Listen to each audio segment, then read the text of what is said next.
My name's Nikki, Mann, and I teach up in Lancaster, and for the last year I have been doing an experiment with flipped classroom and flipped learning. This purely came out because I'd been looking at doing some flipped learning, and a colleague said to me, well, that's all right if you teach maths or science, there's no way it can happen in an RE classroom. And straight away I got challenge accepted. For those of you who are perhaps unfamiliar with the idea of a flipped classroom, it isn't a new concept, it's been around for quite some time. But it really just inverts the traditional process of teaching. So now, instead of my students having delivery like this during classroom time, they cover all of that delivery outside of the classroom.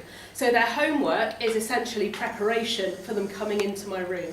So they're coming into my room prepared and ready for what we're going to look through that lesson.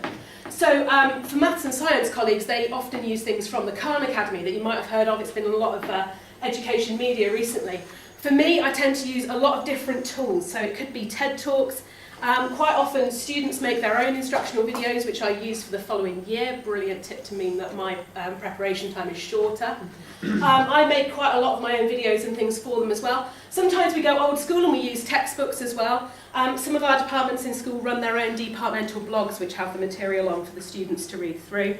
And this is one that I've made for general studies. So this is a video that is posted up onto Edmodo that the students have to watch before they come into the classroom. And I'm developing these for RE now. So this will go through a lot of the content that I need to cover with them. And it also pauses and stops partway through to ask them to work through maybe an exam question, maybe to write a mind map of their reflections of their ideas. So there are activities embedded into that material to ensure that the students are listening to the material, they're taking notes on the content, and they're actually having to think about it before they've even walked through the door of my classroom. Once we get there, the biggest question, the biggest challenge I have faced is what do you do when you're inside the classroom if they've already covered the majority of the content themselves? And this is where I think my maths colleagues have maybe got the advantage because they walk straight in and they hand the students 20 sums and say, go. And I think, yeah, I can't really do that. So these are all just some of the things that this has made time for within the classroom. So it's given me more time for experiential learning, it's given me more time to have visiting speakers, for discussions, for debates, for arguments even, things that I wouldn't traditionally have time to devote during the lesson time. Sometimes if a student has really excelled, they might do some additional independent learning themselves. Sometimes they make a visual representation of the material they've studied for me. Sometimes they even go away and make their own instructional video because they think mine was boring, so they go and make it better.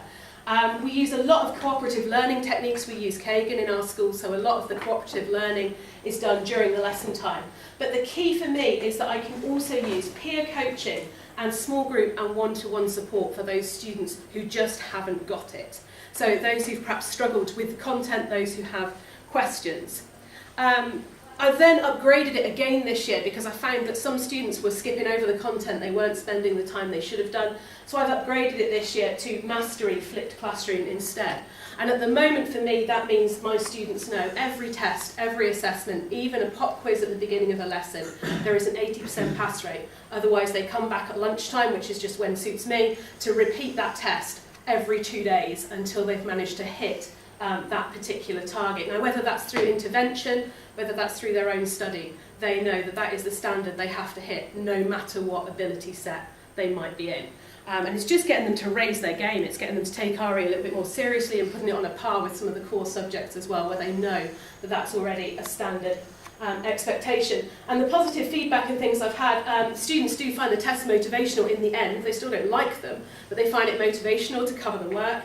They recognise the benefits of repeating the tests if they fail, meaning they really do have to cover and understand what they do. I've also found it particularly useful because I happen to have two students who were hospitalised for the majority of last year, and they could keep up with the class because they were watching the instructional videos online. So when they finally did come back to school, I wasn't having to cover the content with them. I just did a little bit of intervention to help them catch up. So this is where we're up to today. I'm wanting to move forward with it. I'm wanting to look at having even more of an independent approach.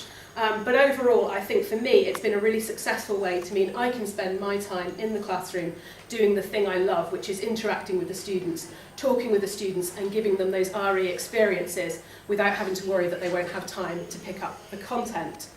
So yeah, if you do want to download the presentation, I'm quite happy to give out my email address. I'm on Twitter if people want any more information because this is a massive topic that can take up quite a bit of time. But just on the end of there are some resources to get you started if you are interested and you're not familiar with this so far. Thank you very much.